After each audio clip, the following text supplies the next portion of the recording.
Right. It's morning Monday in June 2026. Somewhere in Jakarta, a vice president at Indonesia's largest bank opens a blank document.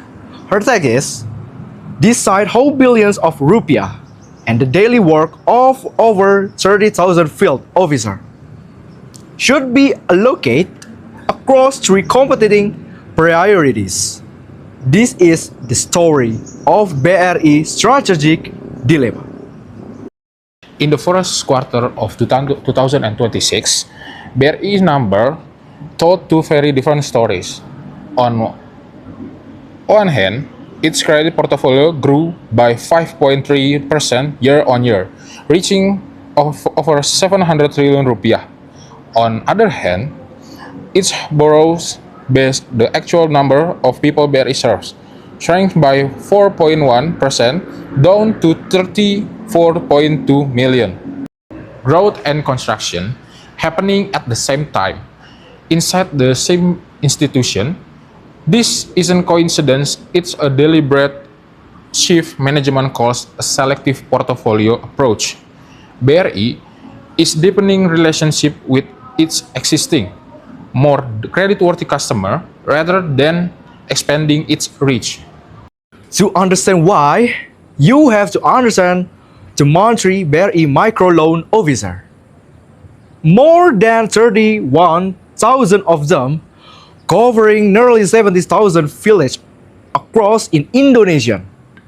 Each one manage relationships with hundreds of customers at any given time.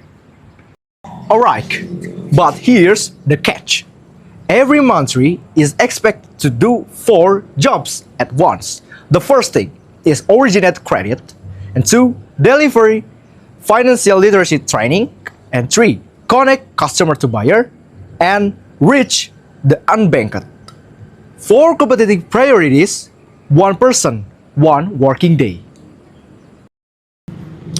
This attention scarcity has a consequence on the demand side too. Link UMKM, BRI flagship digital marketplace reached 15.6 million users, less than half of BRI total borrower base. And Brilliantpreneur, the bank export readiness program, around 1,200 MSME, a rounding error against a national population of over 53 million ultra micro business. The infrastructure to build capacity access, the infrastructure to connect that capacity to real market simply hasn't scaled at the same pace.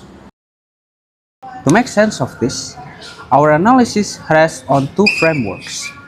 First, the strategic trilemma, mapping the trade-off between supply-side capacity, demand-side marketing access, and social value creation. Second, BRI on business feasibility ladder, a maturity scale from stage F, the least bankable, to stage A, the full commercial. We also map three key stakeholders: MSMEs who need market access and applicable literacy, Mantri who need a relief from administrative overload, and BRI's management who must balance portfolio quality with its mandate as a state-owned enterprise. Our recommendation is maturity-based ecosystem facilitation. Instead of treating every customer the same, BRI segment is intervention by business maturity.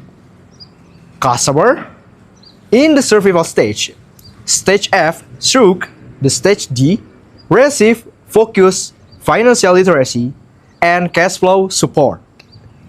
And customer in growth stage is stage C and above, receive a market access, digitalization, and buyer connection.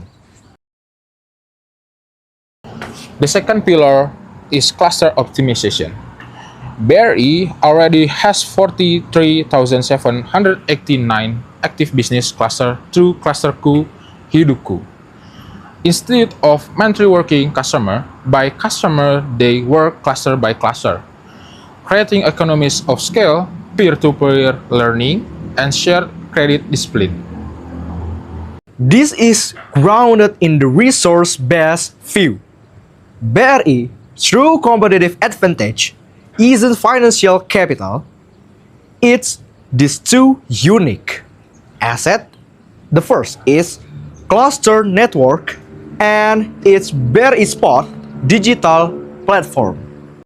By fully optimizing BRI Spot, administrative tasks are automated, freeing monthly times or for what they can do, business consulting, and shifting KPI from volume-based to outcome-based, rewarding the number of MSME who actually upgrade.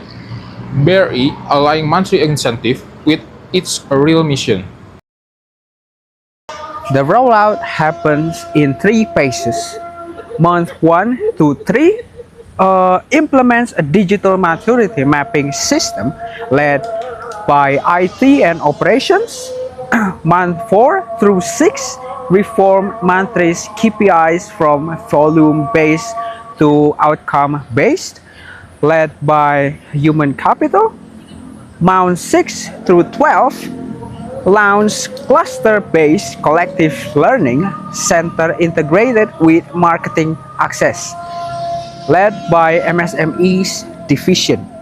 Because this builds on infrastructure BRI already owns, the cost is minimal. So the success will be measured by 2 indicators. The first one is the percentage of customers who move up the maturity ladder, and the second one is the drop in operation cost per customer who successfully upgrade. This has been Visecraft analysis for BRI Gamma IBCC 2026. With that being said, thank you.